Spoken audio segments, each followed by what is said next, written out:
Hello, welcome to my video. I am going to tell you about some books that I read in January. It was the best reading month that I'm going to have this whole year. There's no way I'm going to beat it. I can't remember how many books it was. I just need to shut the window. I read somewhere between 10 and 15 books. I'll get the exact number. But now I'm kind of in a reading slump because I can't find anything good to read. But while I tell you about what books I read, I thought I would clear my room. So it's like 2 videos for the price of 1. So the first book I read, it's really hot in here now that I had to shut the window. The first book I read was Belladonna by Adalyn Grace. So this book is about a girl who is immune from dying, basically. And we first see her as a baby and everyone in her life is poisoned and dies apart from her, and then she like grows up jumping around different foster homes of her like extended family, and one by one they will die. She ends up living with this family who's nice, but she has to like solve a murder plan, words, and it's about her like solving why someone died and why someone else is sick, and also with the companion of this death character who I did not like. He was creepy, doesn't really have much personality, which I didn't like. So this guy, Death, meets the girl, Signa?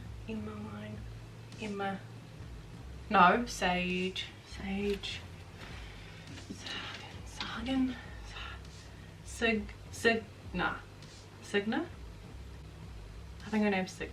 Meets her as a literal baby and then is following her around her whole life until she's old enough to date him.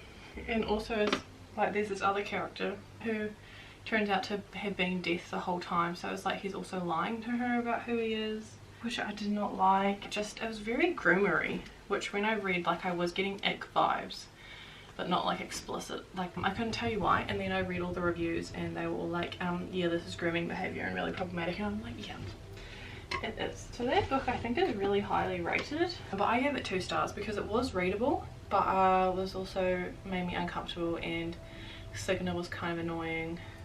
The second book I read was The Hawthorne Legacy by someone who I've already forgotten. So it's the second book in the Hawthorne Brothers series. I do remember liking the first one when I read it. It's like a mystery situation with a girl who mysteriously inherited a bunch of money and doesn't know why in the first book, and then she's sort of like realizing why, and I guess in the second book it kind of reveals more of her connection with the Hawthorne family. And there's kind of a love triangle, but the love triangle kind of disappears in book 2, and the brothers Jameson and Grayson, I think Grayson was my preference for the love triangle in the first book, but he kind of disappears in the second book and it's all Jameson, and I wasn't really vibing with him.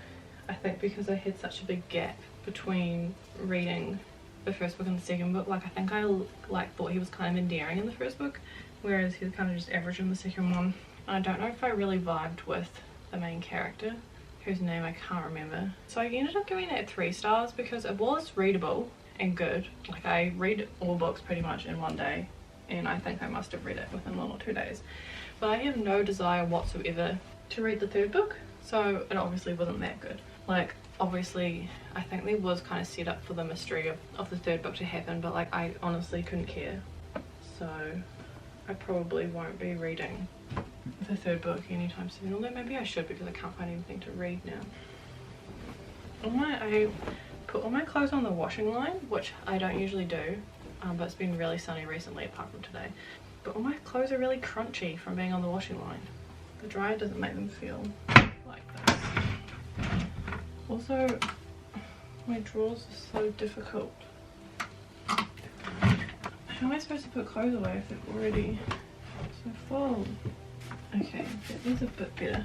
The third book I read in January was The Do-Over by Lynn Painter, which I had very high hopes for because she wrote Better Than the Movies, which I really liked. Particularly, I remember I really liked the characterization of the guy in Better Than the Movies, and I liked at the beginning of each chapter it had like a quote or something from popular movies. In this book, at the beginning of each chapter, it had a confession, and I really didn't like the confessions, and they made the character feel really cringy to me, and like, I'm so quirky and different, because it was supposed to be like she had this box of confessions in her wardrobe to show that she wasn't like the goody two-shoes that everyone thought she was, but it just made her seem like even more lame to me. But basically, I don't know why I was surprised by this, but it is a Groundhog Day situation, which kind of makes sense because it's called The Do-Over. But I'm really over Groundhog Day situation books. Like, I read See You yesterday, and that is like the best Groundhog Day situation book you can possibly do. Like, you cannot do better than that. So ever since I've read that, like, every Groundhog Day book will not be as good as that book was. But basically she keeps living the same day over and over, and then she decides to just say fuck it and do whatever she wants. But that gives me cringe because she just starts treating everyone like shit and talking to everyone like really in a way that made me really cringe. Like her attitude, like, why, just because you know that what your actions have no consequences because you're living the day over and over, it doesn't mean that you should treat people really badly, which is kind of the direction she goes in, which I didn't like. And there's this guy in it who, also the other thing about Groundhog Day situations that I don't like, in See You Yesterday, the characters are in Groundhog Day together, but in most Groundhog Day situations it's only one character. So how are you supposed to build a relationship and rapport with each other if one of you is always living the day over and over and the other one doesn't remember what happened? So I don't like that aspect, because the guy was obviously only living, didn't remember the past iterations, whereas the girl's falling in love with the guy who doesn't remember the conversations that she thinks they've had, if that makes sense. So she decides to like say fuck it and do whatever she wants, and then ends up having a really great day with this guy, and they fall in love and blah blah blah, and then for some reason he has like trauma and doesn't want to be in a relationship, and they have this stupid miscommunication where she explicitly tells him, oh, it's only for today, like blah blah blah. There's this really sweet moment where he's like, oh, you only love me for the next 7 minutes, and that was really cute.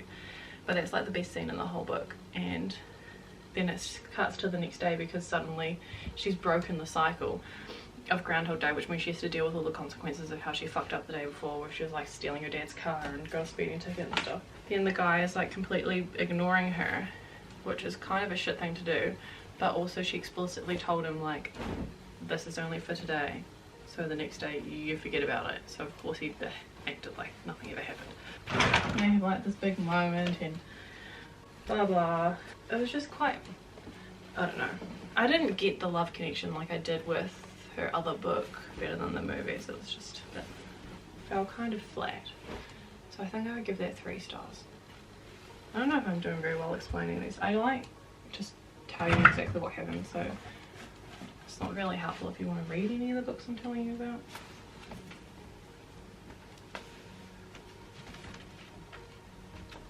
The next book I attempted to read, I say attempted because I did not finish, was A Court of Thorns and Roses by Sarah J Maas. And I decided to read this because I always thought I wouldn't like it, because I watched videos by Cindy who like tore them to shreds, so I knew they weren't good. But then somewhere I got the idea of like, oh, maybe I will like it, so I'll try read it. And then I clicked to open the book on my laptop, and I found that I've already read like 30% of it, and I stopped reading it. And I was like, oh, okay, I'll keep reading from here. I'm not going to reread it because that would be boring. And quickly realized why I didn't finish it. It's because it's just pages and pages of her inner dialogue, and it's really boring, and you're just waiting for something to happen and something never fucking happens. And then I was really bored, so I was like, I'll go read reviews on Goodreads to like convince myself that it's worth reading, and all the reviews were explaining why it's so bad. And I knew that the love interest in the first book is not her love interest in the other books, but like apparently it's a bit like sexual assaulty towards the end of the book, and I just don't want to read that. Like, it's not worth my time. Yeah, not a good book. And then I have these books so I can show you. I read the Cruel Prince series. I never get to read hard copy, like real copies of books, because I read everything online. They smell really good, but my friend had these, so I borrowed them off her. I have already read them. I read them in 18 or 19, and I remember really liking them, so I figured, like, I just felt like rereading them. So I read The Cruel Prince first, obviously because it's the first in the series, so I read all of them. I think The Wicked King was my favourite. I don't know, it's a lot more political intrigue than I care about. You cannot go into this book series expecting it to be enemies to lovers, because it's not. I mean, it is, but so the fairies are really just torturing humans for fun, and she has to deal with it her whole life, and it's about her rise to power basically, and how, and meanwhile falling in love with Katherine, who they hate each other but they love each other kind of thing. Kind of toxic relationship, but very, it's like the definition of enemies to lovers, because they're actually enemies. You could say makes it a good book, but there's not enough scenes with the two of them, so. But I did have a good time reading that. So I think I gave the first book and the third book 3 stars, and The Wicked King 2 stars. So I think already that's 6 books I successfully read, and then obviously DNF to A Court of Thorns and Roses. Then I read Something Wilder by Christina, which is their new book. I had a great time reading this book. I gave it 4 stars. It's a second chance romance. The guy and his friends do like a yearly trip together, and the girl runs like a treasure hunt retreat thing in the desert somewhere in America.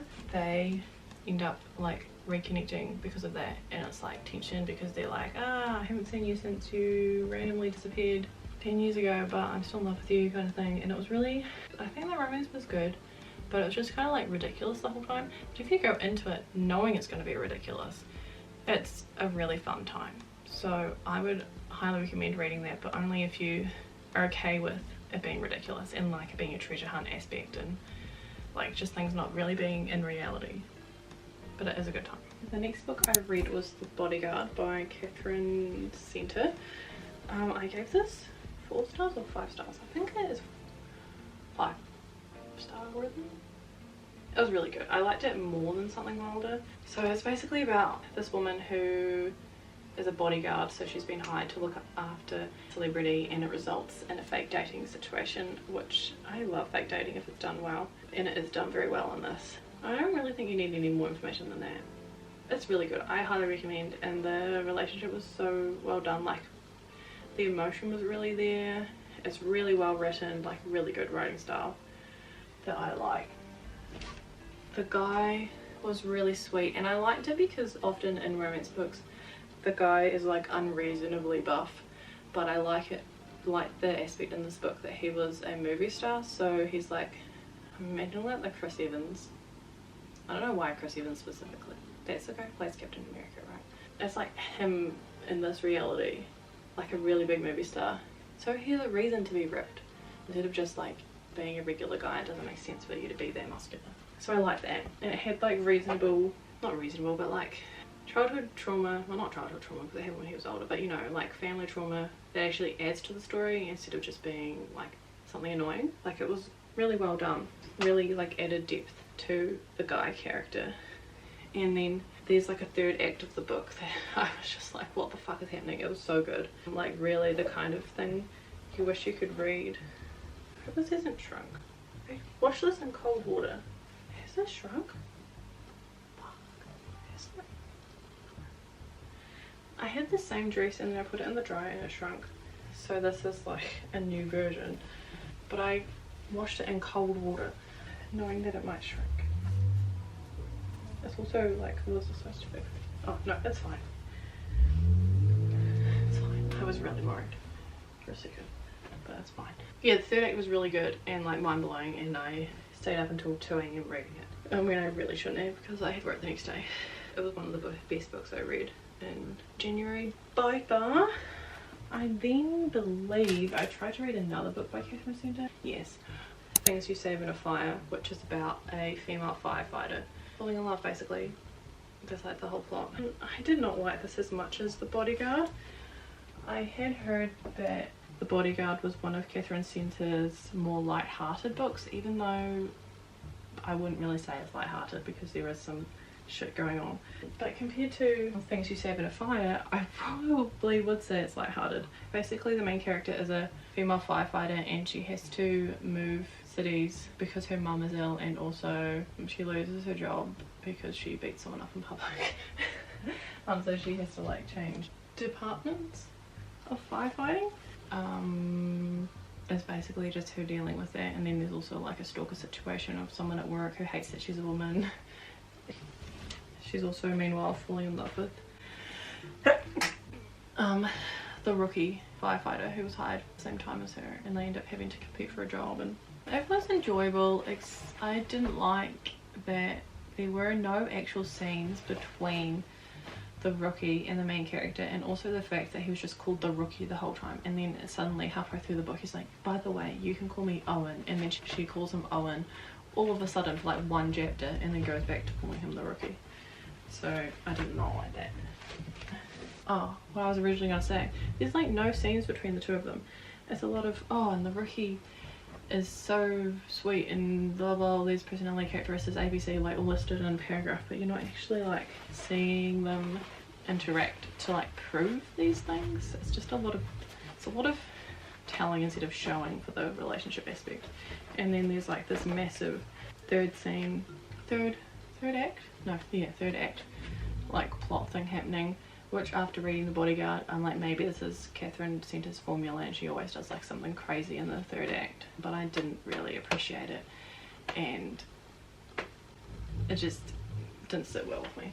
So I gave that 2.5 stars, which was really disappointing after reading The Bodyguard and liking it so much. So I don't think I'll be reading any more of Katherine Center's books because I really did not like Things You Say About a Fire. And then I read Exes and O's by Amy Lee, and I gave that 4.5 stars because it was really, really good. What happened? Okay, so it's about a girl who, she's a nurse. She just had to move apartments because of her previous relationship ending, and it's based off characters in Amy Lee's first book, Set On You. So the Set On You characters are together, and this girl whose name I can't remember moves in with the guy from Set On You's, like it's his best friend, if that makes sense. And basically she comes up with this plan that she really loves romance books, which is done really well. Like they do a critique on romance tropes really well, while also the book is tropey itself because it's like close proximity roommates, but it's done so well that you're not really seeing it in a tropey way. And basically she decides that she would have a second chance romance because that's what ended up happening to her grandma, and so she like makes a list of all of her ex-boyfriends and like goes through the process of contacting all of them and trying to see if they all like result in a relationship. Meanwhile gets her roommate to help her, who also happens to be like really hot obviously, and gets him to help her find all of her exes. And it's basically them falling in love, and it's done really well, like really, really well. I really liked it. I think I gave it 4.5 stars because I didn't give it 5 stars because it fell a little bit flat to me at the end. Like they had this big reconnection romantic moment, but it was like in front of, it was at a children's party, which children give me the ick, so I think that's why it didn't reach 5 stars for me, just the aspect of children being involved. But I really liked it. I had such a good time. It was very spicy, be warned, very spicy. I had a great time reading it, and I would definitely read it again, definitely, and have a good time. And I think it would be fun reading it again and seeing like the more instances of the guy having been in love with her the whole time, because it's done very well that she just kind of brushes off everything he does and is like, oh no, he would never like me like that. So it'd be fun to reread it and be able to like see all those things. I think there's only one book left that I successfully read. Highly Suspicious and Unfairly Cute by Talia Hibbert. Talia Hibbert wrote the Brown Sisters books, and I really liked all of those, like a reasonable amount. But Highly Suspicious and Unfairly Cute, I think it's definitely my favourite book from her. It's more young adult because they're in high school. What is it about? Dual POV. Usually I don't like that, but it did work well for this book. So it's about two people who are kind of academic, right? No, not really academic. They're in high school, and because of their past friendship they don't like each other anymore, so they're like enemies in school, and they end up being forced together like on this academic camp thing. It was really enjoyable. The characters are really well written, obviously, because it's Talia Hibbert, and she just does that really well. Like, she's good at dialogue and like internal stuff. Like, I'll try to find some quotes and put them on the screen of like just funny things, and they're like, oh, she, like, they obviously like each other, but they're like, I hate your guts, and it's like quite funny. And it's them like getting close and then realizing that they like each other, and then for some reason the girl is like, we can't be in a relationship, we're just making out for fun. So of course that creates communication issues. But I had a really good time reading that book, and I would highly recommend reading it. I haven't done very well organising this logical. I think I'm supposed to go over there. I believe that's all the books that I finished in January, so that's 11 books that I successfully read. I DNF'd A Court of Thorns and Roses. Ever since I read Highly Suspicious and Unfairly Cute, I haven't been able to find anything that is actually good. So I have read 38% of Legendborn by Tracy Deonn. I thought it was a lot more than 30%. It's really dragging out, and it's a lot of info dumping, but I'm sure I've seen online that's really highly rated, but so much information being dumped, and it's like really convoluted, like ranking system. I'm not really explaining what it's about. It's about this girl, her mum died, so she has like trauma going on from her mum dying, and like a drunk driving accident, I think. I need to focus on what I'm doing instead of just talking. She is going to this fancy academic school with her best friend, and then she witnesses something magical, basically like won't let it go, and gets involved in this like secret society of magicians, which is based off King Arthur, which is a myth legend story that I just don't care about. For some reason I don't know, I'm not vibing with it. Like, if it was maybe based on something else I would be vibing with the story more, but I don't care about Merlin and Arthur. Something about it gives me, I don't know, there's something I don't like about it. And the magic system is like really convoluted, and it's a lot of like just dumping the information on you, and I couldn't even like keep track of all these different rankings of people, so I've kind of stopped reading it, but I think it could be good. It's just a lot. Maybe I should start reading like a chapter a day of it or something. I started reading Begin Again by Emma Lord. They're in their first year of university, which means I should like it because I like that age range of books, like new adult. What I gathered so far is that she moved to, I think I'm thinking of the right book. She transferred universities to be with her boyfriend, but plot twist, he did the same thing, so now they're at the wrong university, and that's how far I got. I just wasn't vibing with the way it was written, and like the girl's internal dialogue. I don't know, it was just boring. Like, I like it when books just skip past all the boring stuff, but it wasn't really doing that. I got not very far through that 5%. I decided to read To Kill a Kingdom because I watched a video about enemies to lovers, and it said it was a good enemies to lovers book. And I was reading it and I was like, this feels weirdly familiar. Why does this feel so familiar? And then I realized I read it back when it came out, either 2017 or 2018. And it was before I had a Goodreads account, so it's not in my Goodreads that I read it. So that's why I thought I hadn't read it, but I have. And it's just not good enough for me to want to read again. I can't really remember anything from it at all, apart from like the end fight scene. But it just wasn't grabbing my attention enough. I got 20% of the way through, and it was just like the balance of being too familiar but not you could remember everything, but too familiar to actually enjoy it, but not like it is not a book I would reread. So I stopped reading, and then I started reading the Publicity Stunt by Tanushka bhatnagar. That I totally butchered that, and I've gone 29% of the way in. It is a second chance romance, so it's like flashing back between them being best friends in high school and now them being adults, and they're being like forced into a work situation where they're together. The past perspective is his and the current perspective is hers. There's just something icky about it. It's one of those romances where it just feels icky, like they're doing stupid shit for no reason, like, and bad things are happening for no reason. Like, in the past, the girl loses her virginity to this guy who just did it like as a joke. And I'm like, I don't need that kind of ickiness in my books. I read for fun. I don't need to feel icky. So I basically have stopped reading it because it was giving me really like toxic kind of vibes. I want to feel happy, not grossed out. I think that must be everything. So I tried reading yeah, that's 3 books. So I tried reading 3 books all within last weekend and nothing was sticking, and now I feel like I'm in a reading slump again just because I can't find anything good, because I was going through such a good streak in the first half of January of finding like good book after good book after good book, and now I can't find anything good to read. So that's really annoying, and I feel like I need a good book in my life to read, because otherwise I just feel like I'm not doing anything. I need like mental stimulation. Sorry, I've run out of stuff to talk about, so I'm just having to get rid of all my clothes away. You got mirror inception.